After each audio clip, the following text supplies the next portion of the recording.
Bismillahirrahmanirrahim. Assalamualaikum warahmatullahi wabarakatuh. Perkenalkan, nama saya Nurais Wardani dari Prodi PIAUD kelas 4A dengan NIM 190110004. Jadi, kami dari kelompok 1 akan mempresentasikan hasil diskusi online kami terkait dengan perkembangan bahasa anak oleh dosen pengampu Bapak Wirawan Jamhuri MPD. Saya, pemateri pertama, akan menjelaskan mengenai pengertian dari psikolinguistik. Psikolinguistik adalah penggabungan dua kata, yakni psikologi dan linguistik. Psikologi sendiri adalah ilmu pengetahuan yang mempelajari tingkah laku manusia dalam hubungannya dengan lingkungannya, atau ilmu yang mempelajari tingkah laku manusia dengan hubungan antar manusia lainnya. Lalu linguistik sendiri adalah ilmu bahasa atau ilmu yang menelaah bahasa sebagai objek kajian secara ilmiah. Dalam Kamus Besar Bahasa Indonesia KBBI menjelaskan bahwa psikolinguistik adalah ilmu tentang hubungan antara bahasa dan perilaku dan akal budi manusia. Jadi dapat kita simpulkan bahwa psikolinguistik adalah ilmu yang mempelajari proses-proses yang dilalui oleh manusia dalam rangka berbahasa. Baiklah, di sini saya sebagai pemateri kedua akan melanjutkan dari pemateri yang pertama. Di sini saya akan membahas materi yang bagian B, yaitu tahap perkembangan bahasa anak.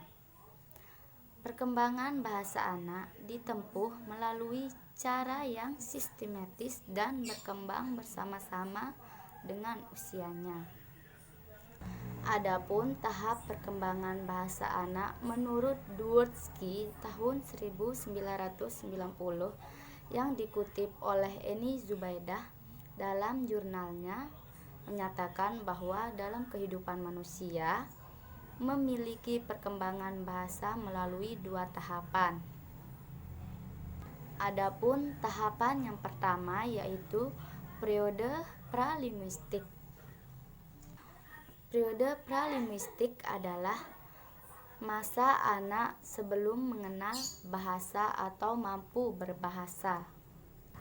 Saat bayi mulai tumbuh secara berangsur-angsur, ia akan mengembangkan bahasanya melalui urutan atau tahap per tahap. Adapun tahap yang kedua yaitu periode linguistik. Kata infans berasal dari kata Latin atau ucapan. Kata infans berasal dari kata Latin yaitu tanpa ucapan atau tidak berbicara.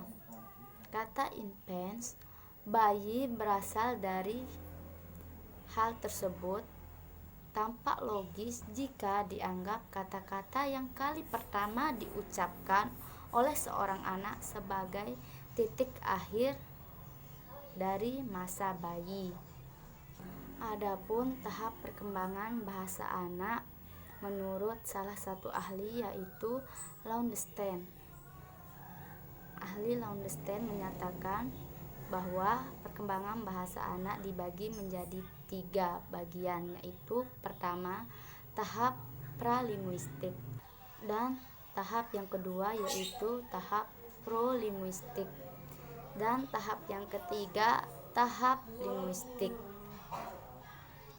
Baiklah, saya akan melanjutkan materi yang ke C, yaitu teori perkembangan bahasa anak. Di mana pada teori ini beberapa ahli berpendapat bahwa bahasa merupakan kemampuan yang dibawa sejak lahir. Sedangkan menurut para ahli lain berpendapat adanya pengaruh faktor baik eksternal maupun internal terhadap kemampuan berbahasa anak. Adapun teori pertama yaitu teori Navitis. Teori Navitis ini beranggapan bahwa ada unsur keterkaitan yang erat antara faktor biologis dengan perkembangan bahasa. Teori Navitis meyakini bahwa kemampuan berbahasa merupakan kemampuan bawaan sejak lahir. Adapun teori yang kedua yaitu teori behavioristik. Pandangan ini beranggapan bahwa bahasa merupakan masalah responden sebuah interaksi.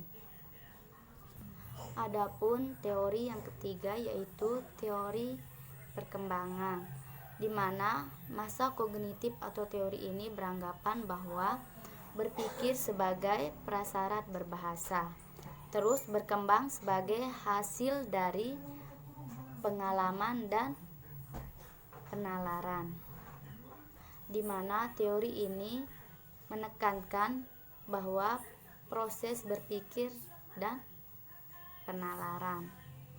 Adapun teori yang keempat yaitu teori interaksionisme. Menurut teori ini, pemerolehan bahasa adalah hasil interaksi antara kemampuan psikologis siswa dan lingkungan bahasa. Adapun teori yang kelima atau teori yang terakhir yaitu teori fungsional. Teori fungsional melakukan revolusi penelitian dalam pembelajaran dan pemerolehan bahasa, di mana mereka melihat bahwa bahasa adalah hasil manifestasi kemampuan kognitif dan aktif yang bermanfaat bagi manusia itu sendiri. Mungkin hanya ini dari saya, kurang dan lebihnya mohon dimaafkan. Sekian. Baik, di sini saya akan melanjutkan penjelasan yang disampaikan oleh teman saya tadi. Di sini saya akan menjelaskan tentang faktor-faktor yang mempengaruhi perkembangan bahasa anak. Adapun yang pertama itu adalah faktor kesehatan. Apabila pada usia 2 tahun pertama, anak mengalami sakit terus-menerus, maka anak tersebut cenderung akan mengalami kelambatan atau kesulitan dalam perkembangan bahasanya. Adapun yang kedua itu adalah faktor inteligensi. Anak yang perkembangan bahasanya cepat pada umumnya mempunyai integrasi normal, dan ini sudah terbiasa terjadi dengan anak pada umumnya. Sedangkan yang ketiga adalah status sosial ekonomi keluarga. Berbeda studi tentang hubungan antara perkembangan bahasa dengan status sosial ekonomi keluarga menunjukkan bahwa anak yang berasal dari keluarga mampu mengalami kelambatan dalam perkembangan bahasanya dibandingkan dengan anak yang berasal dari keluarga yang mampu. Sedangkan yang keempat itu jenis kelamin. Pada tahun pertama usia anak tidak ada perbedaan dalam vokalisasi antara pria dan wanita. Namun mulai usia 2 tahun, anak wanita menunjukkan perkembangan yang lebih cepat daripada anak pria. Yang kelima, hubungan keluarga. Proses pengalaman berinteraksi dan berkomunikasi dengan lingkungan keluarga, terutama dengan orang tua yang mengajar, melatih, dan memberi contoh berbahasa kepada anak. Yang keenam itu ada umur anak. Bahasa seorang akan berkembang sejalan dengan pertambahan pengalaman dan kebutuhannya. Jadi, anak akan pintar berbahasa bergantung pada umur. Semakin bertambah umur, semakin banyak pengetahuan yang dimilikinya. Baik, itu saja presentasi dari kelompok 1. Mohon maaf bila ada kesalahan. Wassalamualaikum warahmatullahi wabarakatuh.